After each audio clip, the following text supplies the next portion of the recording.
everybody, and welcome to our second episode of Embracing the Spectrum. Today we have again with us Spencer Deppes and Marcos Petrie, and they'll introduce themselves in a second.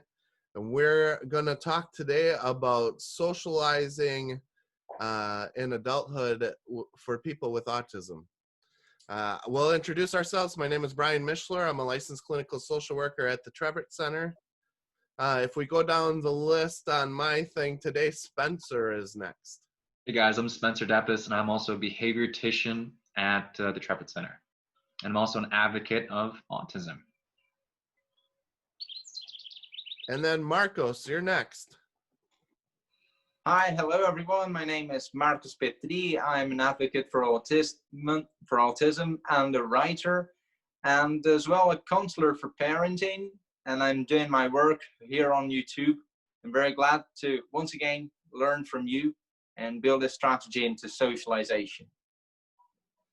Hi everyone, I'm Tara Geyer, a board-certified behavior analyst at the Trevett Center and Beyond Boundaries of Autism. And I'm so excited you guys are joining us again today, and I hope you enjoy it. So, starting off, socializing is often considered a difficult thing for people on the autism spectrum. Can you guys give us like some background into like your thoughts on the topic? For sure. Socializing is a very difficult process for me because, at least from my standpoint and my viewpoint, I feel that I make it way too complicated. Because when I picture seeing somebody, I have all these like 50 emotions running in my head, like, oh, they're gonna reject me here. They might not reject me here. So I just could be like, no, what, Spence, this is definitely just a learning experience. If I can change that negative experience into a positive experience by not suppressing it, but saying, you know what, brain, this is okay. We're to learn from every opportunity that I can take. And then it is much easier for me to put myself out there because I love to learn and I love to improve myself. That's why I like doing what I do. And if I put that in my own terms that agrees with my blueprint and how I act, then it's much easier for me to put myself out there and to socialize with other people. And for me, socialization is unpredictable. That's why my brain gets so stressed whenever I get to socialize, whenever I get to expose ideas and adapt to different groups, because I see society is made of different groups. And once I step into a different group, my brain gets so stressed, I can't get peace. So this is the battle inside every day. I have to get inner peace. I have to be settled, and then I start again. This is why it becomes so hard. Do you feel like that puts, kind of makes you stay at home more often? Or for myself, I like being at home. I'm quite a homebody. Parties, I'm like, no thanks. Maybe I'm just weird, but this is, is that what it feels like for you? Because you just rather would not go into that environment? I'm smiling because I definitely do agree, Tara. For me, I hate bars so much. For the last 22 years, I'm 23 this year. I told myself I was a victim. I never wanted to leave my house. I always wanted to do stuff that I enjoyed, but was really not helping me in the long term or other people. And I told myself, this is enough. I have to do something that's bigger than me, because you can have absolute freedom and you can like stay at your house, but if you're not contributing, then it feels like the worst feeling. It feels like someone's stabbing you over and over. And that's why I had really big depression. I almost killed myself one time, and I was like, this has to stop. This is terrible. I have to find something that is bigger than me and meaning. That's why faith is a really big important thing in my life. That's why I'm always learning. I'm always growing. But at the same time, like Marco said, when there's a new group, it is a very scary feeling. But at the same time, like I said before, I have to acknowledge that fact, but then tell myself, know what, Spence, this is a great opportunity for me. But getting back off that tangent, Tara, yeah, my my blueprint that I'm trying to change at the moment is just staying at the house and not doing anything. So that's something I'm just changing little by little. And I'm happy that I'm making huge progress in that. Yeah, I think you really hit on the head with you just have to push yourself to do I do. it. Yeah. That's the But- ultimate bliss feeling. It's scary at first, but if you get through it, it's the best feeling ever. So that's pretty similar to acting, in which you have to constantly go to auditions, and every audition is terrifying. And I had a good acting teacher that told me, look, if you're just in your head constantly having those negative thoughts, you're worried about all these different things, you have to project the idea, or let yourself think of the idea that that person watching you isn't thinking those things. They're not going, oh, Tara's going to mess up now. They're like actually rooting for you. They want you to do good. They want you to be the next person in the room that's going to wow them. So they are like your cheerleaders. And that's kind of the same thing as like when I talk to you, I'm not sitting there thinking, oh, what is Spencer going to say next? Oh my gosh, this is going to be terrible. You know, you might have those thoughts in your head, but no one around you is ever thinking that. And like 9 times out of 10, we're all thinking that about ourselves, and we're all being like self-obsessed in that way. So like, it's kind of a cool thought to think, if we're all thinking like this, maybe we can just not. Maybe we can just realize, hey, you're doing awesome too. You know, Yeah. it's kind of it's weird, because I really do think most people are in their heads a lot of times, and like they'll say something and be like, oh my gosh, that was so dumb, why did I say that? And the person you're talking to never thinks that way. I definitely do agree. Tara, I think that's a really good, like what you said was perfect. I've been really happy that I've been kind of like self-knowledging myself a little bit. And I figured out how that really relates to the stuff you were saying. And every human has 6 needs. You know, we have certainty, we have uncertainty, we have significance, which is a really big part of my life. And we have love and connection, which I haven't really made that much in my life. And then our 2 major ones is growth and contribution. And we all have these 6 needs. And if we can figure out which one is which, then we can actually figure out how to get into our blueprint and figure out how to be the best human being we possibly be. So it's been a really cool journey as well, seeing how far I can explore myself there.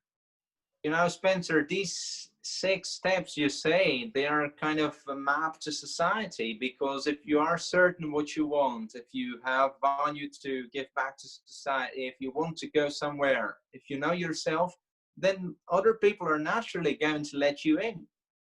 Yeah. Right. And that's the really cool thing about autism, is that you have to know yourself, because we are always like challenging our self-belief every single day of the second. Like I always have negative emotions. They're never going to go away. It's just, how do I not, because I always wanted to suppress them. But the more I'd suppress them, the more they would just explode out after a month. It would just be terrible, because that'd be really good. But then I figured out, like, why not? No more suppressing. Let's just agree with these negative emotions and call them calls to action instead. Because I feel, in my opinion, that when you fail, you ponder. When you succeed, you party. So when you do party, you kind of fail again. But if you ponder, you actually grow that much more when you fail. So I tell myself that there's always a reason for everything in our life, no matter what. And why do we party more than we ponder? I wonder this. Now you said, I keep on wondering every day, how do we come to this? We succeed and we party and we forget all the paths we've been through. It's the thing that affects me. How do I let this happen? It's the battle I always have. I don't know if you have this too. Oh, definitely. But how can I possibly be partying when I want to plan, when I need to plan the next step? I think the first step, like I said before, for 22 years, I was playing the victim. So you have to be absolutely honest with yourself. You have to like really dig deep. Like you're basically like you're an onion, you're a self-awareness onion. It's really hard to dig deep in yourself because it's a painful experience. No one likes doing it, but you have to do that. And you have to see how you really interact. And you got to be totally honest. You can't tell anybody yourself the story. And everything that happens, regardless of what happens, is 100% on you. Because if you blame someone else, that doesn't really matter. That you can't change that. You can change yourself. you can't change others. So being totally honest is the first step. And then finding that pathway is the second step where you want to become. Yeah, but sometimes you miss that. It's good you read that book because you never miss that again. And I didn't read that. I'm hopefully going to read it in the future because I see it taught you a lot. And I need to learn some strategies. So are you kind of saying, Marcos, that you don't give yourself time to celebrate like the small achievements, and that you're always pushing for more and more and more, never really satisfied with the amazing things that you're doing? So I celebrate, yes, I celebrate, but I celebrate less often than I should. I celebrate, but I should extend them, you know, Tara. I should extend it. And I should allow myself to receive compliments, because Yeah. sometimes you get so hard on yourself, you can't have any compliments because if not, you're going to fall out of track, you know. And this is not true. I like what you said about the minds, you know. You are on your mind, I'm on my mind, and there are issues of particularity that nobody is able to see, is able to fully see. I love that because it rings to me. This is what I need to do now. I definitely agree with that as well, Marcos. I think for me, if I can put this in perception for people, I feel like life is a target. Once I hit something, then I have to do something next, like right away. And when I don't do something, I really do get down on myself. And I have to like be grateful for where I am, because if I looked at myself, because I like to write in my planner everything that I do. And if I look back at my planner like 2 months ago, I've grown like 50%.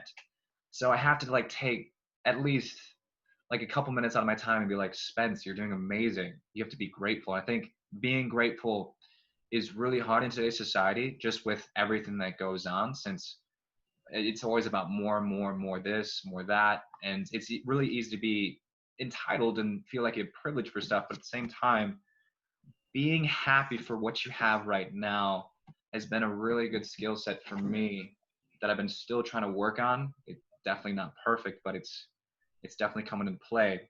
Otherwise, I would feel that doesn't matter how much money or publicity I'd have. I think just being acknowledged that everything I have right now is perfect and I don't want to change anything. And I did it by myself, you know.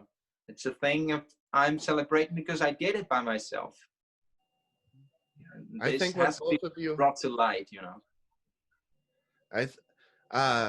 In our leadership group, we showed a video on Sean Akers, and he's kind of an advocate for positive psychology. I don't remember if you remember seeing that, but he talks about how often when we have marks and we connect our happiness to goals in our life, that we never achieve happiness, because when you reach a goal, you just set the next goal. If you reach a sales mark, you just increase your sales mark. And so you get there and it's happiness for a second. And then the next day it's like, what's going to happen next? And he really talks a lot about what both of you are kind of saying, is kind of changing that perspective of, I just need to be happy. It doesn't need to be connected to success. It just needs to be a continuation of the path or the journey that we're on. And that's what we find, that the people who are the most happy and the most successful, and they call it the happiness factor. What I think you'll have to kind of look it up, but there's all these positive things that happen where, like, I think they said doctors are 30% more accurate with their diagnosis when they meet this happiness factor. People at work are 20% more creative and engaged with their coworkers.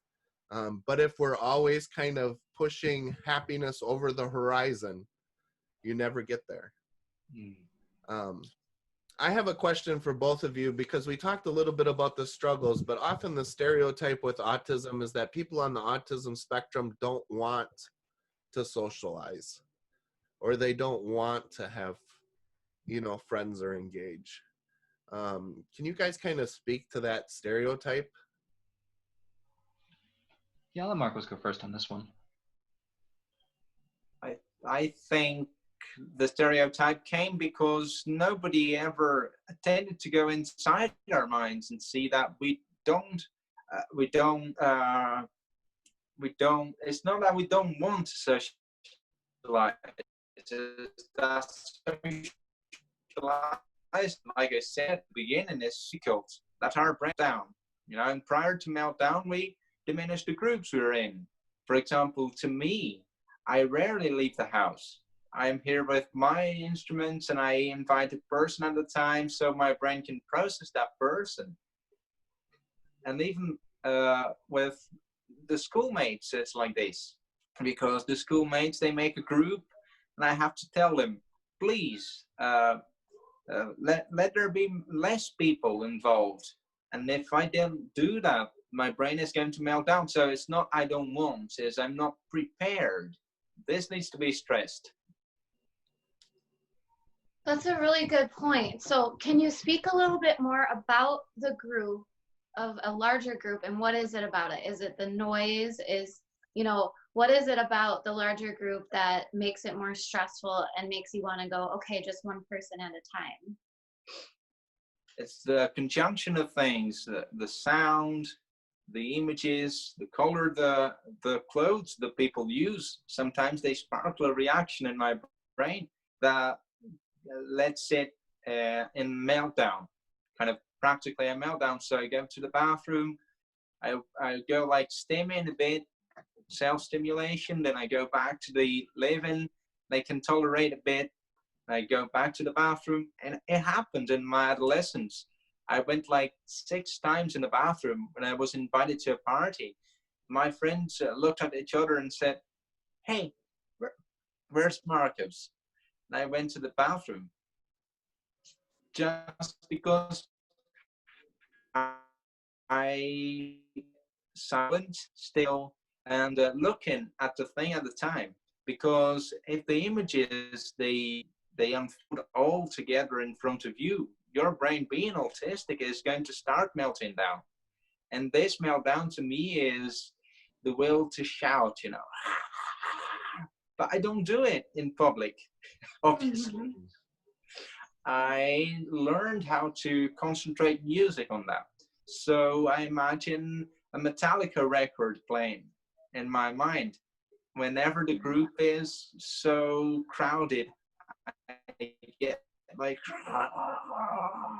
so, but I do it in the bathroom, so people don't judge.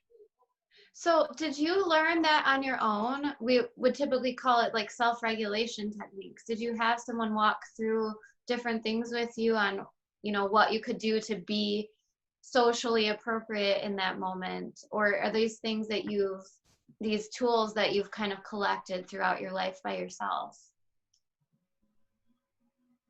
Comes much to the support of my parents, because they started like in bits. They know that tendency in me, so they came up with this, oh, let's go 15 minutes. You can stay on the appointments for 15 minutes, then the next week 20 minutes, then the next 30, and so on.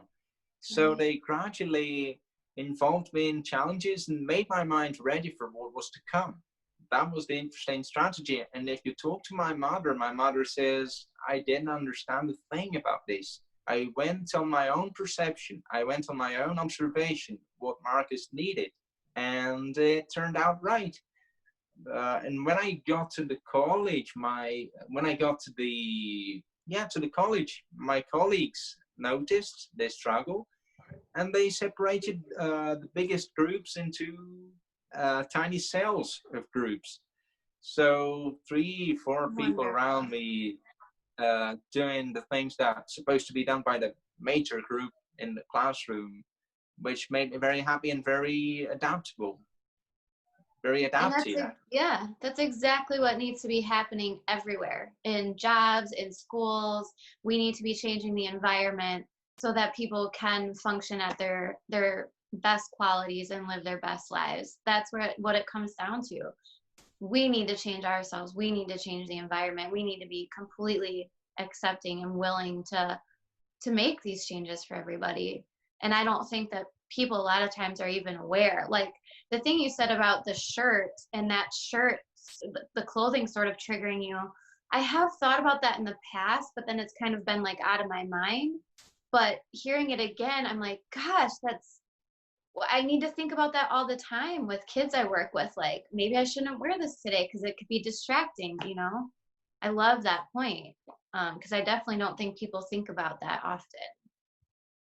Yeah, and the tone of voice too, the glances you give, the gestures you make, because when people make a lot of gestures, my brain goes in meltdown too, because Did I it just doesn't do that? decide whether what. Did I just do that? I No, get no, animated. no. I was just putting examples here. No, you didn't do that. You didn't do that. But there were times where people did it, because I don't know if in America you have this issue, but in Brazil we talk a lot through gestures. So we go like talking, and when people come to talk to me like this, I don't know if I pay attention to your hands, or I pay attention to your voice, or I pay attention to the subject, and my brain goes. Then I kind of shut down all the functioning in order to prevent a meltdown. So I retain less content, I pay less attention, I retribute a lot less. It seems on the outer side that I'm not interested, but in fact it's a shut down brain. Mm-hmm. The shut down brain preventing meltdowns. You know? It's almost like protecting yourself then, Yeah, like a safety measure. yeah. Spencer, describe to me a little bit about like socializing and like how you prefer it. You seem to be, you know, because we work together, Sure. and like I feel like everybody is like Spencer's so social. But Yeah. they I mean, we know each other a little bit better, and I know that that's often a struggle for you. I think so too. Well, just going back to everybody, I just wanted to make a point. I was reading this book. When we're first a baby, we have no limitations whatsoever except loud noises and fear of heights. So I think when we come to this world, we have these negative beliefs, or not. We see something and we get scolded for it, or something does not work, and it's very traumatic for us. So what happens with an autistic brain, in my point of view, is that it's almost like PTSD. It just keeps going back and back and back. It's like rewind. It's like watching a movie over and over and over. And what happens is when you make a habit of it, it is very hard to change that behavior and that blueprint. So for me as well, for the longest time, looking at people's eyes was a really difficult thing. Even like I just looked at their feet just for like the first 15 years. I didn't even know how to smile in high school. Like that's how bad it was, because I didn't want to deal with any socialization. So for me, I had to really dig deep and figure out how I was making this behavior change. But getting off this tangent, socializing wasn't easy. People didn't see all the failures I went through, how much thousands of hours of experience that I had to get to where I was.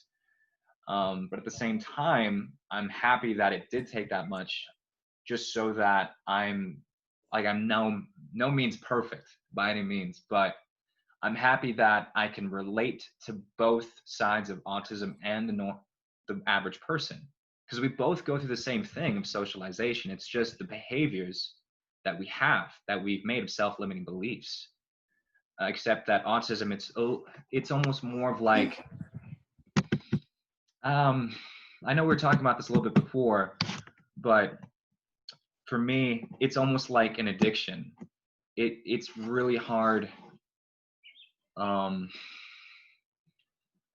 Like the substance of it, like the addiction of the feeling that you're worthless. Like in my opinion, I felt I was worthless for the longest time, and the only addiction that made me feel better was playing video games. But I know this sounds a little weird, But I think that autism is what you, in my opinion, is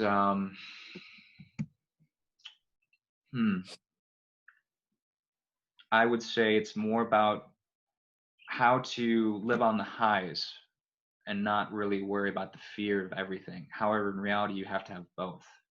So I know that was a little strange topic there, but that's my type of socializing, is that I have to figure out the fear and my strengths to be who I want to be. But at the same time, I feel that autistic people that just have this we just have this really big self-limiting belief, and it's like it is so hard to break, because it's always going to be there regardless of whatever happens. It's just embracing being autism, you know. Spencer, are there environments like Marcus said that make it easier for you to engage? Yeah,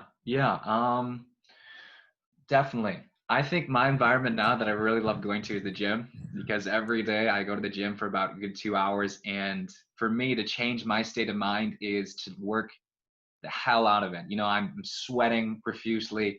That is the favorite part of the whole gym, because it just makes my state of mind. And another thing that I've been really doing, I got this from Tony Robbins, is just putting your shoulders back and almost looking like a Wonder Woman pose, because actually you gain like 20% testosterone. It lowers your cortisol, your stress hormone, and actually works. So like when I want to call somebody, I just go like this for 2 minutes and I feel great, and it changes my whole transition. Oh my gosh, that's an awesome tip. But the bar is terrible, like anything like that, or if it's a new environment, it is definitely terrible. But I think it's just gaining experience, you know. Just you got to keep failing in order to succeed, because Building that that's the tolerance. far right of failure. So if you're in one of those environments like a bar, what kind of coping strategies have you come up with? Well, besides taking the drink, I guess. well, Tara, that's a great question. For me, I just got to talk, you know. I got to put myself out there, even if that sounds completely stupid. I gotta build on who I am. But I figured out that 87% of rapport or communication is actually nonverbal. So if I kind of match people's breathing, or if I do something that, we actually kind of connect a lot more than if I just say something. So for me, I've been experimenting on how I can match people's breathing or match their tone, because a lot of people don't notice that. And like, let's say if we went to a bar, I actually tried this out. If I match someone how they're drinking, 5 to 10 minutes, like 5 minutes at most, 5 minutes at least, 10 minutes most. If I drank after 5 minutes and I went to put my glass up to my mouth, they would actually follow, since we kind of mirror image everything. So for me, getting off that tangent, I would say, you know, just put yourself in a positive state of mind. You got to change your state of mind first. Once you do that and you can relate to that blueprint of yours inside yourself, then it's easy to transition. It's just finding who you are on the inside. Very cool. Very cool. How very about cool. like? I mean, that's a terrible. Oh, sorry. What were you saying, Marcos? I was saying his was a very good strategy, but to me it's hard to do what Spencer says, because I don't see any meaning. I just look at people and they're drinking there in the bar and they say, "What? I'm not in the mood to drink. I just came here because of the music," because they used to play live shows on bars here, and I just turn the chair around and go like, "Yeah, I'm listening to the band," because I don't understand the thing what you say. And this is what didn't turn out good to me, because people ended up saying, "He is awkward. He is." So I should follow Spencer's strategy, kind of copying the gests, the posture of people, even though I don't know the meaning. So you're kind of imitating then to fit in a little bit, instead of just enjoying the music, which I love. I come from a family of musicians, and we're all about going to a show to go to a show. Like, you will not see us drunk at a show, because then we're not going to remember that awesome music we just saw. And playing on stage, we always loved it when people would actually watch instead of blah, blah, blah, blah, blah in the corner and having drinks, you know? So, as a musician, I think that's great. That's what you got to do. You got to watch the show.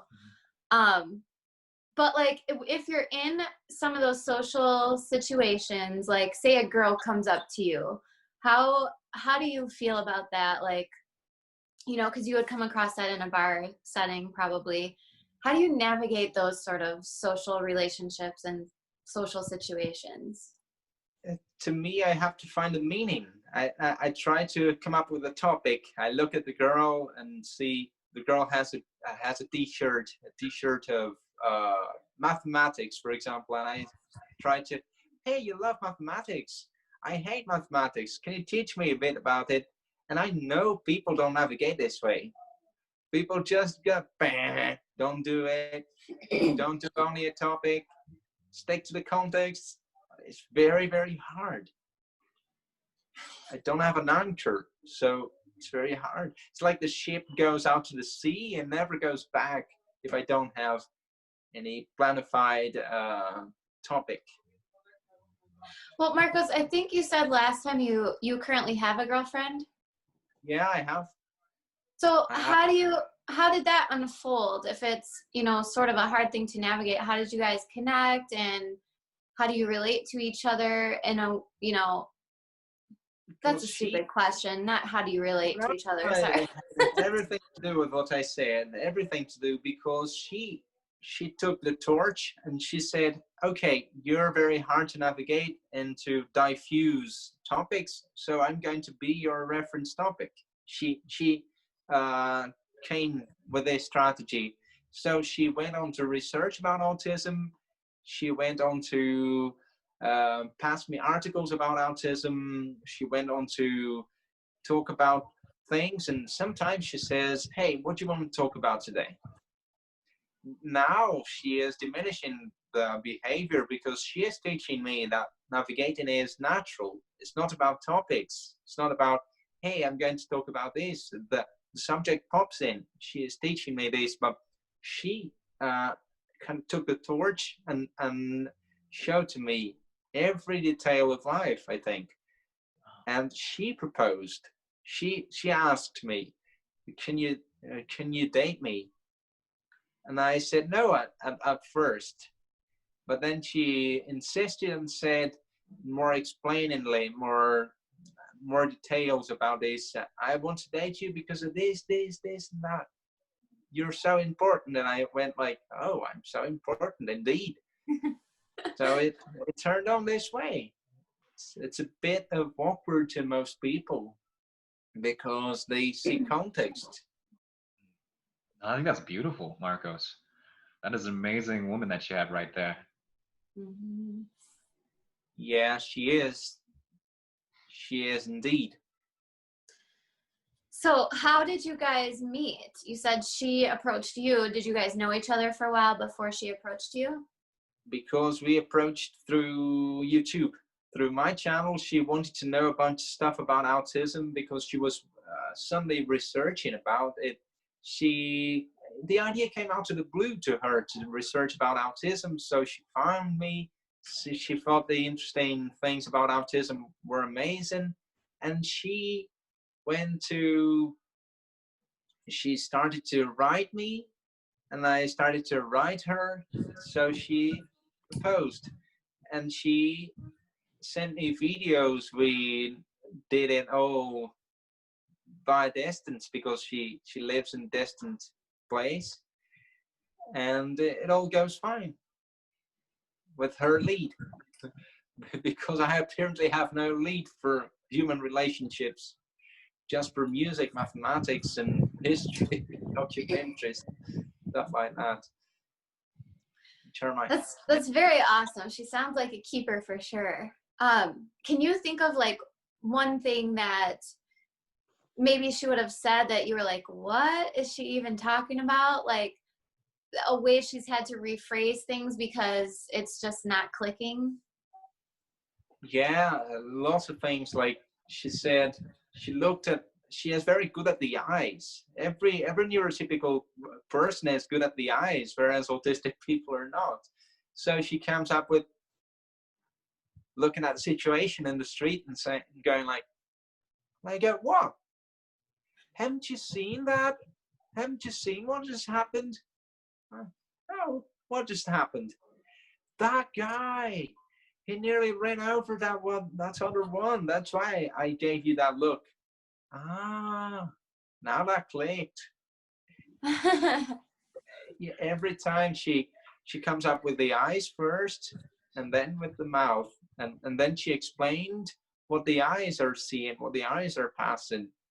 It's a very own thing that you want to integrate me into the relationship world, which is very tricky still.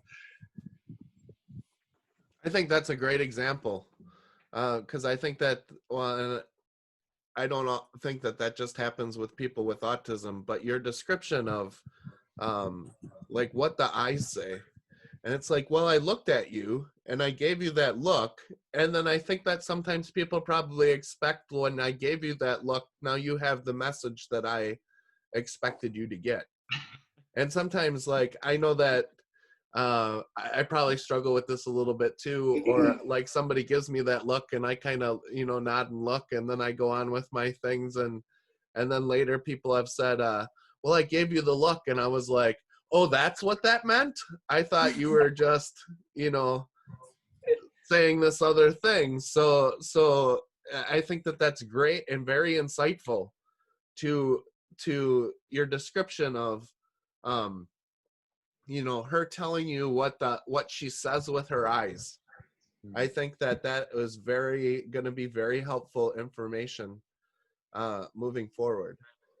You both have talked a little bit about your interests, and I know that you're both very, how to kind of like, Marcos, you advocate, you do music. We've had discussions, and I didn't know you very well, and we just took off with the back and forth discussions. But we often talked about first autism, which is a very big topic for us, and music.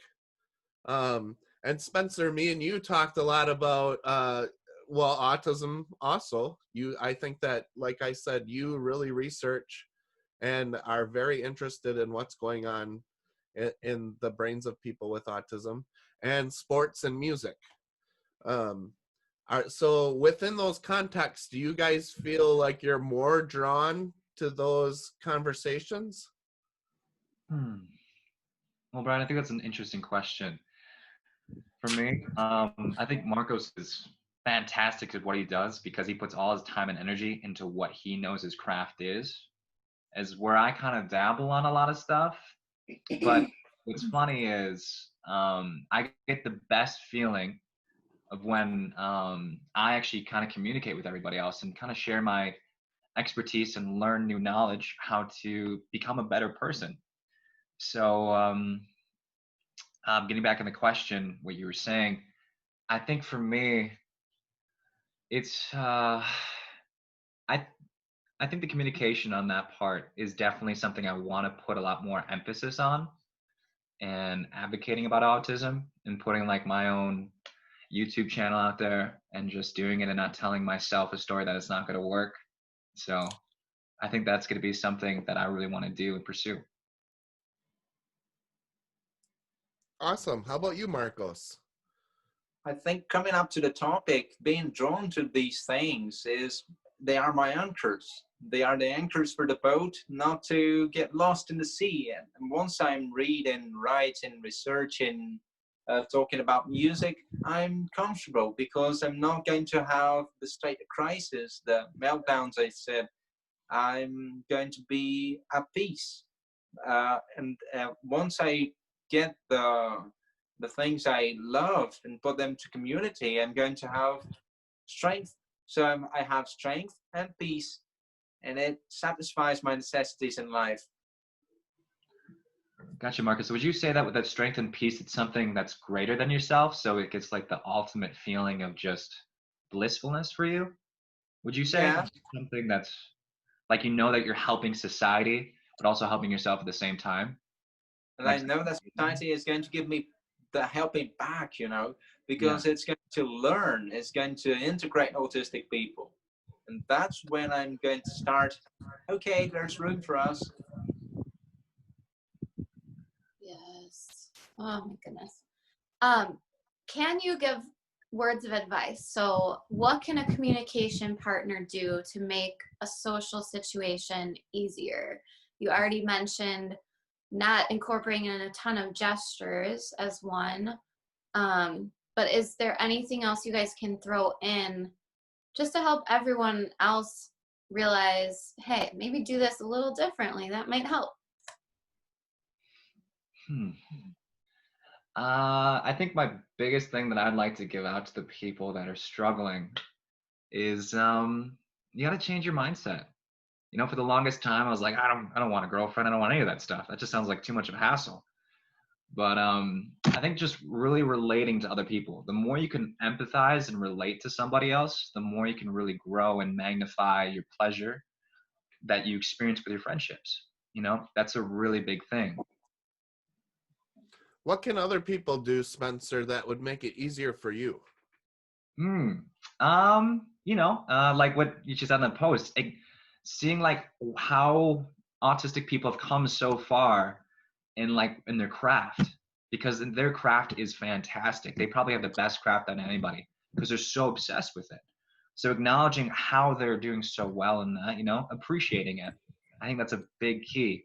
Like what we said before is empathy. It's a hard skill to relate to because, 9 times out of 10, we just kind of think about ourselves. That's how we always have these negative feelings and stuff, and positive ones. But empathy is a really big thing, I would say. Does that kind of answer the question, Brian? Yep, absolutely. How about you, Marcus? What can people do to help make those situations more comfortable for you? I think parting from empathy and going to analyzing some traits of our behavior, of day-to-day behavior, that are shortcuts to most people, but to autistic people, they're just a mess. Like slangs, like shortening some words, like, let me give you an example. People say, I put an ad on the newspaper. What's the ad? Advertisement. Then I put an advertisement on newspaper. I'm going to call. In Brazil, people tend to make words in English to put in some bars, restaurants, and so on. And one day I went to the restaurant, and there was BBQ. I'm gonna eat barbecue. And I looked at the plate, BBQ. It's not barbecue, it's BBQ. No, it's the short term for barbecue. And they discuss with me because they want to shorten things and they don't realize that we are literal, we are concrete.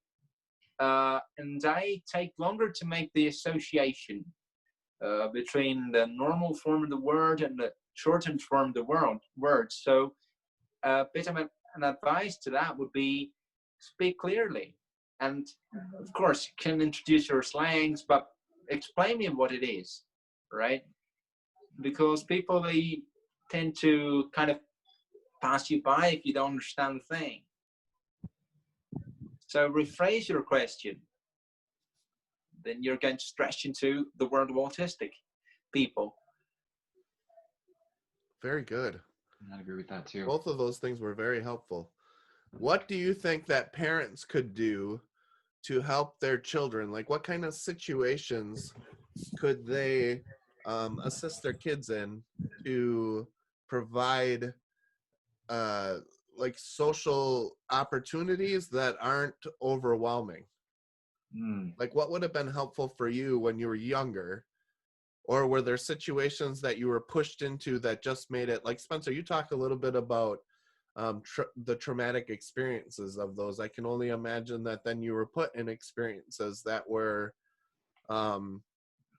overwhelming in some way and then ended up negative. Like, what is a good situation, if you can think of any, Okay, that would be beneficial?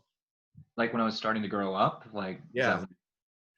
I think a big one for me for moms and dads out there. My mom was a child therapist, very successful at what she does. However, when I wanted to wear sweatpants, she let me wear sweatpants until kindergarten through 5th grade. And I wanted to use sweatpants 6th grade. However, she's like, we can't do this. However, she was pushing me lightly, not like over the top, but just enough where I had to almost be like a small adult, like be a little bit more independent. That's what I've noticed as well, is that I'm still trying to be a little bit more independent, and I have to almost be accountable for my own actions. So being a little bit more tough love, I think, is the key in some certain instances. For me, it made me grow a lot much faster. Otherwise, I feel like I would just stay in that small bubble for the rest of my life. I think my mom and dad really pushed me that the fear is where the successful lies. Because if I'm in my same bubble, I'm not going to learn. I'm not going to grow. I'm just going to be the same person regardless of what happens. So I think there has to be some tough love, in my opinion. So some tough love, but not to the point where it creates like almost a traumatic experience. Definitely, yeah. I think it'll be like a traumatic experience for them, like when you first start off, because that's the first thing. But it's hard to explain since I don't remember a lot of my childhood memories, except that I never liked my food touching, so they would mash my food together. Otherwise, clothes. I liked martial arts judo. I saw my brother do it, but I hated the cotton gi. It was so rough. I hated that texture, but I got used to it after a while. It was a very traumatic experience, but seeing my brother, who was a bigger value than myself, I was like, well, I want to be like my brother. So that was a really big key for me to transition and get rid of that touch feeling, since I was wearing a very stiff gi. So I think the key is finding something that they enjoy more than they don't like. I think that that's important. So you'll be motivated by something and to find that thing that has value. Yep, you got to find their niche, what they enjoy. That's better than themselves or greater than them. And those things kind of also were your strengths. So within the context of your strengths, you were able to overcome some of those deficits because of the topic material. Is that accurate? That is 100% accurate. That and building tolerance to things, because it sounds like you may have been a picky eater and mom was like, you're getting it all. You're getting it all. You're going to like this food. Because I remember seeing you at lunch one time and like one of the activities at work and like your plate was just all mushed together. I was like, you can eat like that? You're like, yeah, my mom made me. So this is what I do now. Like, wow, impressive. I can't do that. But I think that's really important. I know, Marcos, you mentioned your parents doing the same thing with building your tolerance in social engagements, like starting out 10 minutes, 15 minutes. So can you speak to that a bit more? And then anything else that, any advice you would give parents? I think that's a strategy built on the trust. You can only do that if you trust the potential of your kid. My mother and father, they always say, Marcus, I trust your potential. And I give a bit tough love to you so you can reach higher points in your life. This is an advice that I would like to share, because parents today, they think, hey, ASD, it does not need to be pushed because if not, it's going to provoke a meltdown. And not. As you push kids, you're going to learn that they adapt, they develop, they climb, and they tolerate. This is important to isolate. Right. And I think that keyword there is love still. So like your parents, both of your parents have been very supportive, loving. They're just doing less for you. So you do a bit more and so you learn and grow. So that tough love, just kind of explaining how we're talking about tough love, because I think people can kind of take tough love in different ways. Like, hey kid, just do it. That's not what we're talking about. They're definitely supporting you and helping you grow, which is awesome. I think a good example is like a baby trying to walk for the first time. You're not going to just, if the baby keeps falling, it's like, well, you can't walk, baby. You're not going to walk. It's like, no, the baby's going to try to keep walking until he figures out how to walk. So I liked Marcos's thing where you just got to be more transitional. You got to put yourself in different ways, be more flexible.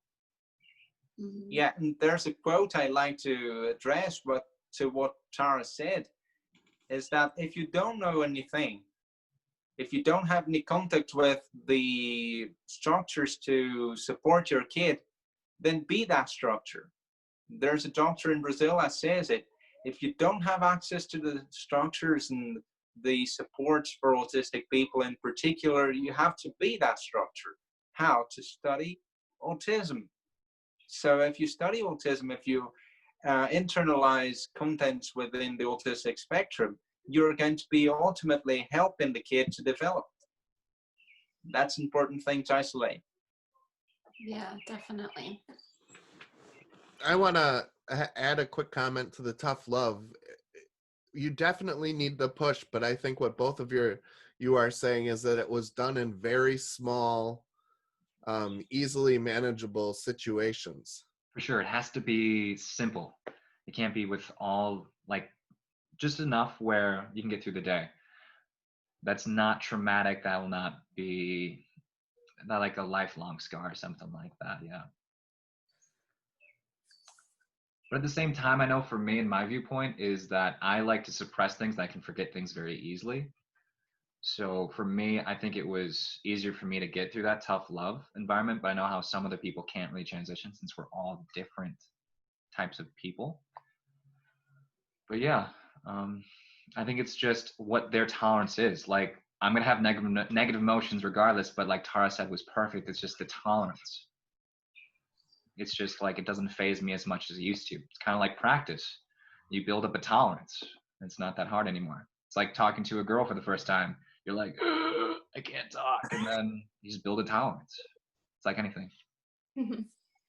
And so for parents, it's important to just really pay attention to the child's warning signs or trigger signs, maybe of, okay, I think we got to back off. I think we're good for today, you know, and really make sure they're not pushing children too hard and to the point of having it be a stressful, traumatic situation. But eating, I think, is one good example. I know we're talking about socialization, but a lot of kids will get really dependent on parents feeding them. And we just like say like, hey, let's just start fading that prompt away a little bit so then they can be more independent. So just doing less so they start doing more and realizing, oh, I got this. It's kind of the same scenario. Like you're kind of 5 minutes at a time. Here, we're going to this store. Cool. See, that was awesome. Like you did awesome. And then next time a little bit more, a little bit more. So you're continually pushing them, and that's super important, right? But not to the point where it's awful. I think parents know where the kids are going to reach, and then you're going to break the process because you, parent, you know where your kid is going to go. You know the full development of the kid, but you break the process into little parts where the kid can advance, and then you gratify the kid, you celebrate alongside with the kid, and you motivate the kid to make the process of transitioning. Right. Breaking down all those tasks that might seem overwhelming into those little steps or little sections where, oh, that wasn't so bad. Let's go on to the next step. Sure. Not this overwhelming process you have to do. And provide a structured scaffolding, because the parents are going to be the scaffolding of the development. So that scaffolding is going to support in some tasks, it's going to be less supportive in other tasks, and so the kid can develop in a natural way, in a natural approach. That is a great analogy. I like that. So Brian, do we have any other questions today, or do you guys have anything else you want to talk about?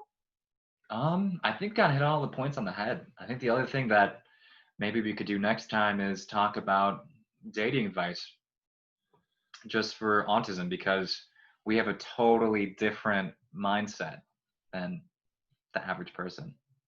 So it's hard to really connect. So are you talking dating advice like you would like to hear from other people? Yeah, that'd be interesting. Or dating advice on how you're kind of seeing the world and what that means and how people can do things a little differently when it comes to dating? Yeah. Can we do both? That'd be perfect. Both. Yeah. Ooh, we should try to find some more people to join us. Perfect. Yeah.